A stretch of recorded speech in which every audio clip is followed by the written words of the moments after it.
আসসালামু আলাইকুম। আমি রুমা মাহমুদ, আমার পেজ রুমা শালা স্কুল থেকে। সবাই কেমন আছো আপুরা? আলহামদুলিল্লাহ আমি ভালো আছি। আমার আপুদের জন্য আজকে একটা বিশেষ ক্লাস হবে, সেটা হচ্ছে যে গলার কাটিং নিয়ে। এইটা গলার একটা পারফেক্ট কাটিং স্কিল। আমরা অনেকেই গলাটাকে খুব সাধারণভাবে বা নর্মালভাবে নিয়ে থাকি। আমাদের কাছে মনে হয় যে অন্যান্য মাপের চাইতে গলার মাপটা বোধহয় কম ইম্পর্ট্যান্ট। যারা সেলাই কাজ করো, আমার আপুদের উদ্দেশ্যে একটা কথা বলতে চাই, সেটা হচ্ছে যে গলার কাটিং সবচাইতে গুরুত্বপূর্ণ একটা কাটিং। দেখো, একটা জামার প্রথমে কি কাটিং করতে হয়? গলাটাই কিন্তু কাটিং করতে হয়। মেজারমেন্ট কি নিতে হয়? গলার মেজারমেন্টে নিতে হয়। একটা জামা যখন তুমি পরবে, গলাটা যদি ঠিকঠাক না বসে, তাহলে কিন্তু অন্য কোনো দিকে তুমি জামাটা ওভাবে সুন্দরভাবে পাবা না। নিচের দিকে শেপ বা হাতার শেপ যদি সমস্যা হয়, খুলে কাটিং করে আবার ঠিক করতে পারবা। কিন্তু গলা এমন একটা বিষয়, একবার কাটিং করা হয়ে গেলে, সেলাই হয়ে গেলে, ওইটা কিন্তু আর সহজে ঠিক করা যায় না। কিছু ক্ষেত্রে করা যায়, কিন্তু আবারও বলছি, সহজভাবে করা যায় না।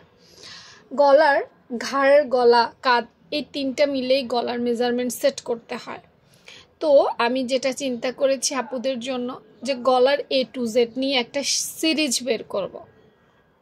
যেমন আমরা একটা সিরিজে কি দেখি, নাটক বা ফিল্মে একটা সিরিজ বের হয় 1, 2, 3, 4, একদম এইভাবে, তাই না?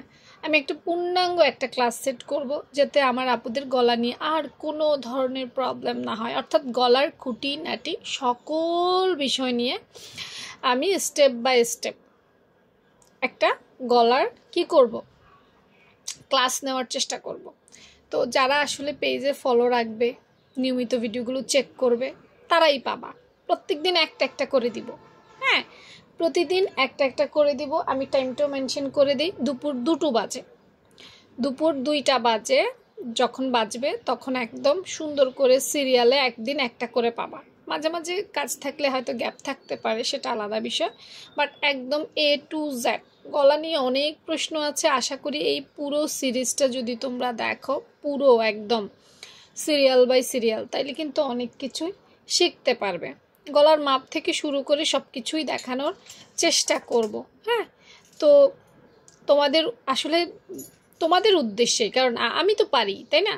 আমার যেসব আপু আসলে প্রবলেম আমাকে ইনবক্স করো, তো ইনবক্সে সবাইকে আসলে আমার রিপ্লাই দেওয়া পসিবল হয় না, কি করব বলো? তো আমার আপুদেরকে বলবো, এই ফ্রি ক্লাসগুলো করতে পারো। এগুলো তো আসলে কোর্স না, বা টাকা দিয়েও কেনার দরকার নেই। এগুলো ফ্রিতেই কিন্তু শিখতে পারবা, যাদের শিখার মন মানসিকতা আছে। তো আজকে থেকে স্টার্ট হলো। ভালো থেকো সবাই, আল্লাহ হাফেজ।